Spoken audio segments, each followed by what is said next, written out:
आज के वीडियो में जो हमारा टॉपिक है, इसके ऊपर मैं पहले ही एक वीडियो बना चुका हूँ।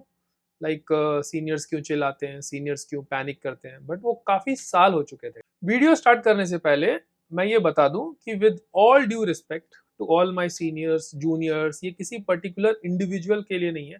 ये इन जनरल ऑब्जर्वेशन है जो काफ़ी सारे हमारे जूनियर ऑफिसर्स परेशान हैं या स्ट्रेस में हैं, जहाँ पे कि हमें लग रहा है कि जैसे हम जहाज चलाते हैं हम उसको इम्प्रूव कर सकते हैं।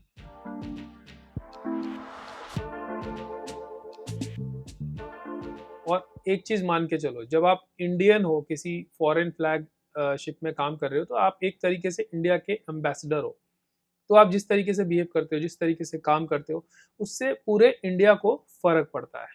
और मुझे लगता है कि कुछ परसेंटेज में जहाँ के पे की बहुत ज़्यादा सीनियर जो ऑफिसर्स हैं, अगर वो अपना बिहेवियर चेंज नहीं करेंगे टुवर्ड्स जूनियर, तो हम लोग अपना जॉब एक ना एक दिन लूज कर देंगे। पहले बात करते हैं प्रॉब्लम पे। अब प्रॉब्लम क्या है कि वैसे देखो, ऐसे नेशनलिटी के हिसाब से नहीं जा सकते। आपको कोई फिलिपिनो, कोई डेनिश भी कैप्टन मिल जाएगा जो बहुत ज़्यादा अथॉरिटेटिव होगा और बहुत ज़्यादा चिल्लाता होगा।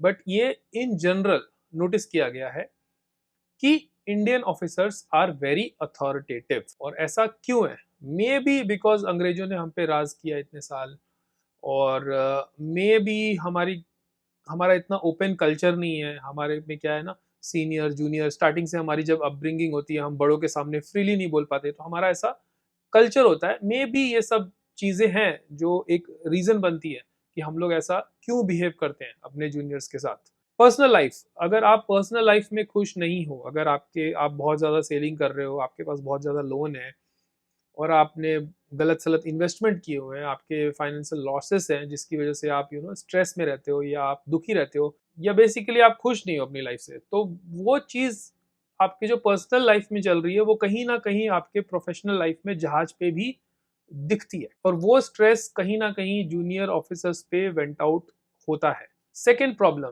No change with time. जो बहुत ज़्यादा सीनियर ऑफिसर्स हैं, 20 साल, 20 साल तो मुझे ही हो गया दरिया में, 20 साल के ऊपर हो गया, 22 साल हो गया, तो 20 साल 30 साल से सेलिंग कर रहे हैं। उन्होंने एक एक सेट स्टाइल में सीखा, या एक उनका तरीका है जहाज चलाने का। उन्होंने टाइम के हिसाब से उस तरीके को चेंज नहीं किया।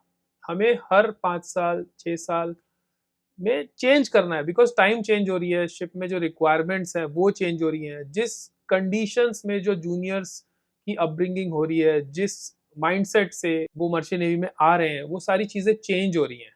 बीच में पहले सैलरीज बहुत कम थी, फिर सैलरीज बहुत ज़्यादा हो गई।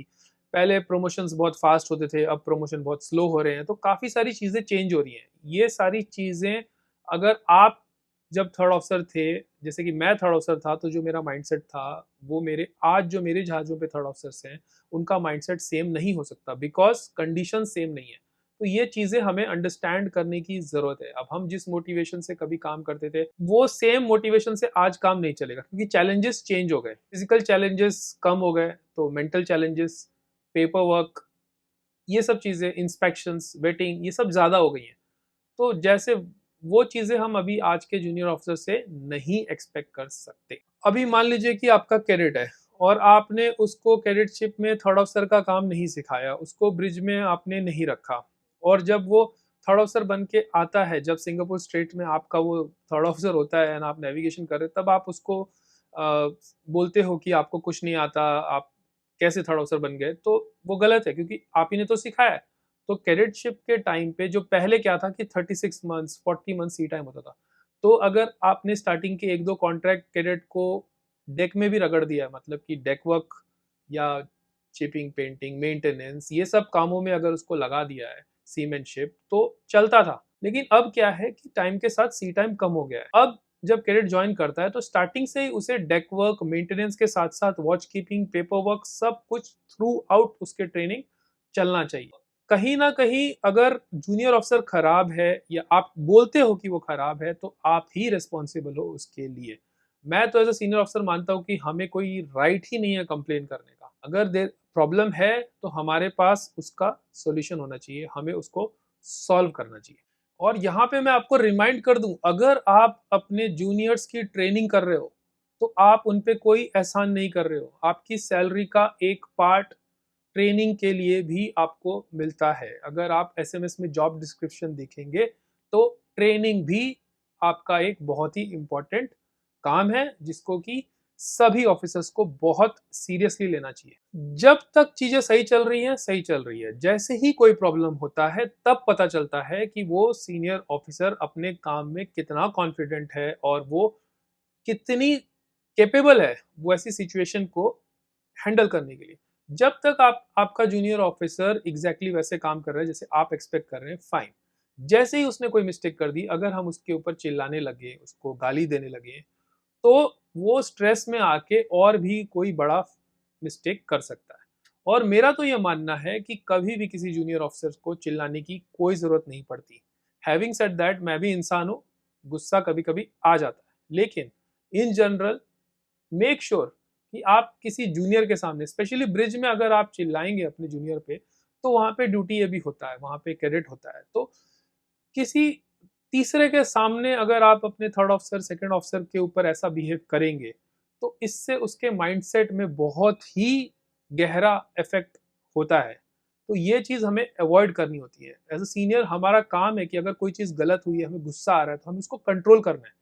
इसी को तो मैनेजमेंट बोलते हैं, इसी के तो हमें पैसे मिलते हैं। हमें उस टाइम पे कंट्रोल करना है, हमें देखना है कितनी बड़ी मिस्टेक है, इसका क्या कॉन्सिक्वेंसेस है। अरे यार पेपर वर्क है, ठीक है, उसको हम बाद में देख सकते हैं, हमें मेन नेविगेशन पे ध्यान देना। अगर हम ऐसी सिचुएशन में जूनियर पे चिल्ला दें, उसका माइंड एकदम फोकस से बाहर चला जाएगा, और हो सकता है कि वो कोई बड़ा मिस्टेक करे, आगे से कोई कुछ क्रॉस कर रहा हो, कोई शिप आ रहा हो और वो उसको रिपोर्ट ना करे। और देखिए, जैसे जैसे आप सीनियर होते जाते हैं, जैसे जैसे आपको एक्सपीरियंस होता जाता है, स्ट्रेस हैंडल करने की आपकी कैपेबिलिटी बढ़ते जाती है। जो दो थर्ड ऑफिसर है जिसने 2 जहाज किए, 3 जहाज किए, और आपने किए हैं 10 जहाज, 15 जहाज, 20 जहाज, तो ऑब्वियसली आप दोनों में बहुत फर्क है। और ये चीज एज अ सीनियर हमें समझनी चाहिए कि जैसा हम सोच रहे हैं, जो हम उस सिचुएशन में हम फील कर रहे हैं, हमारा जूनियर वैसा नहीं फील कर रहा है। सिखाते तो बहुत कुछ है, interpersonal relationship, bridge resource management, bridge team management, लेकिन अगर एज अ सीनियर मैं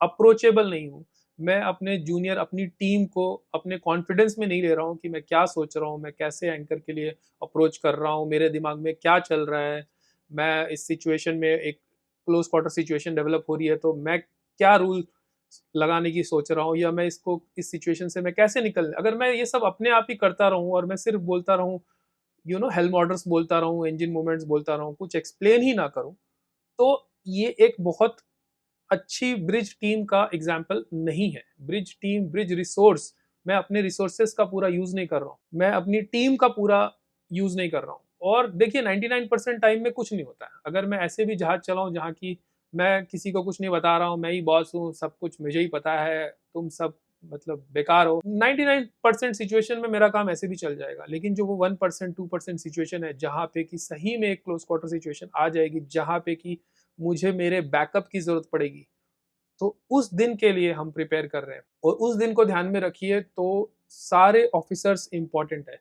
ये चीज एज अ सीनियर ऑफिसर हमें समझना ही पड़ेगा कि सारे ऑफिसर्स इंपॉर्टेंट है। हमें सिर्फ अपने सीनियर की रेस्पेक्ट नहीं करनी है, हमें अपने जूनियर की भी रेस्पेक्ट करनी है। और ये जो रेस्पेक्ट वर्ड है ना, आप किसी भी कंपनी के एसएमएस में जाइए, बहुत सारे उनके प्रिंसिपल्स होते हैं, बट रेस्पेक्ट, इंटेग्रिटी, ऐसे एक दो तीन वर्ड्स हैं, ऑनेस्टी, ये जो चीजें हैं ना, ये आप किसी भी कंपनी का एसएमएस खोलिए, आपको ये मिलेगा। जैसे कि एक चीफ ऑफिसर कोई मिस्टेक करता है तो मास्टर नॉर्मली उस पर नहीं चिल्लाता, क्योंकि उसको लगता है ये भी सीनियर ऑफिसर है। बट सिमिलर मिस्टेक या उससे छोटी मिस्टेक अगर जूनियर ऑफिसर कैडेट करता है, थर्ड ऑफिसर करता है, तो कई बार उसको गाली दे देते हैं, उसको चिल्ला देते हैं, उसको एकदम मतलब टॉर्चर हो जाता है उसको। तो ऐसा क्यों करते हैं हम? क्यों मिस्टेक होने पे चीफ ऑफिसर पे नहीं चिल्ला रहे मगर थर्ड ऑफिसर पे चिल्ला रहे? क्योंकि कहीं ना कहीं चीफ ऑफिसर के लिए हमारा जो रेस्पेक्ट लेवल है और जो थर्ड ऑफिसर के लिए है वो सेम नहीं है, लेकिन आइडियली वो सेम होना चाहिए। फर्क नहीं पड़ता कि सामने वाला कैडेट है, थर्ड ऑफिसर है, सेकंड ऑफिसर है, जूनियर इंजीनियर है, वट, अगर हम रेस्पेक्ट दें अपने जूनियर्स को। और ये रेस्पेक्ट कैसे आएगी? जब हम ये समझेंगे, खाली बोलेंगे नहीं, हम जब ये समझेंगे कि सारे रैंक जहाज पे इंपॉर्टेंट है और सभी की जरूरत है हमको, तभी हमारे मन में ये रेस्पेक्ट आएगी। बहुत ज़्यादा सीनियर होने के बाद एक क्या होता है ना, हमारा एक सेट तरीका हो जाता है जहाज़ चलाने का, जिसको कि हम थोड़ा भी इधर से उधर चेंज नहीं करना चाहते। बट चेंज करना ज़रूरी होता है। टाइम के साथ चेंज करना बहुत ज़रूरी होता है। मैं अपने आप को रिपीट कर रहा हूँ, ये मैं वीडियो में पहले भी बोल चुका हूँ। मगर ये चीज़ हमको समझनी ही पड़ेगी।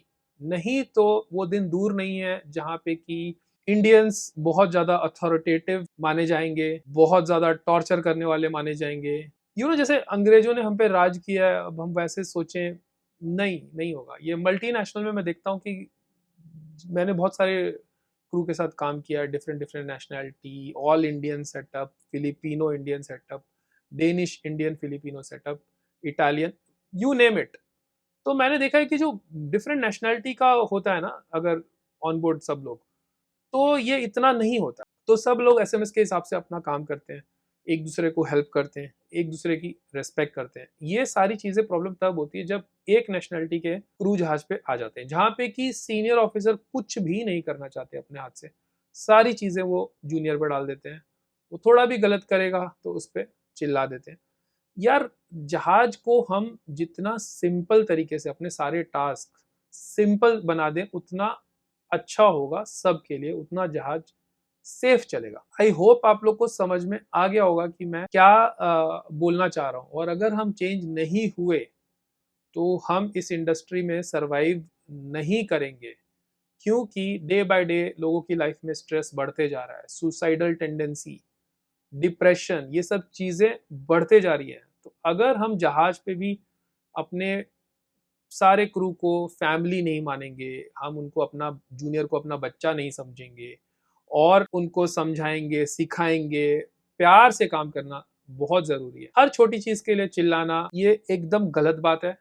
और अगर हमारा यही बिहेवियर रहा तो फ्यूचर जनरेशन का क्या होगा, नहीं बोल सकते। देखो यार, जहाज पे ना हमको रिस्पॉन्सिबिलिटी लेने के पैसे मिलते हैं, ब्लेम करने के लिए या दूसरों को बताने के लिए कि तुमने ये गलत किया, तुमने वो गलत किया है, नहीं मिलते। ऐसी कोई मिस्टेक नहीं होती जहाज में जिसकी रिस्पॉन्सिबिलिटी मास्टर और चीफ ऑफिसर ना ले सके। स्पेशली छोटी छोटी मिस्टेक्स, मान लीजिए कि आपका थर्ड ऑफिसर न्यू है, उसे नहीं पता, उसने टाइम पे पोर्ट पेपर्स प्रिपेयर नहीं करे। आपको हमेशा सारे ऑफिसर सेम लेवल के तो नहीं मिलेंगे। थोड़े दिन जब आप सेलिंग कर लेते हैं ऑफिसर्स के साथ, आपको पता चल जाता है कि ये मेरा ऑफिसर अच्छा है, ये मेरा बहुत अच्छा ऑफिसर है, और ये मेरा थोड़ा इतना अच्छा ऑफिसर नहीं है। तो हमारा काम है कि उसके काम पे हम ध्यान दें। ये बोलना कि तुमने टाइम पे ये नहीं किया, वो नहीं किया, ये तो बहुत आसान है, लेकिन हमें पता है कि वो मेरा वीक ऑफिसर है, तो हमारा भी तो काम है कि हम चेक कर लें।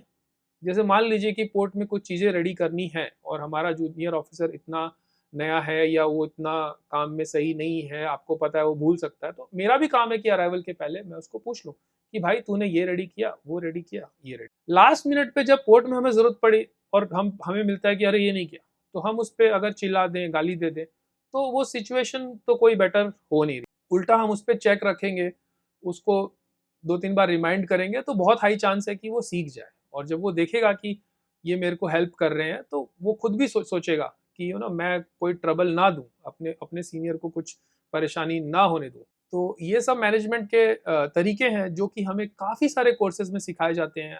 बीटीएम, बीआरएम, बहुत सारे हमारे जितने भी कंपनी के सेमिनार्स होते हैं, हमारी ट्रेनिंग होती है, हमें यही सब बताया जाता है। तो इट्स हाई टाइम कि ये सब चीज़ें हम सीख लें। उम्मीद है दोस्तों आपको कुछ काम की बात पता चली होगी इस वीडियो में। अगर चली तो फिर लाइक वाइक दबा देना, जो भी है। इसी के साथ स्टे फिट, जय Hind. I will see you in the next one. बू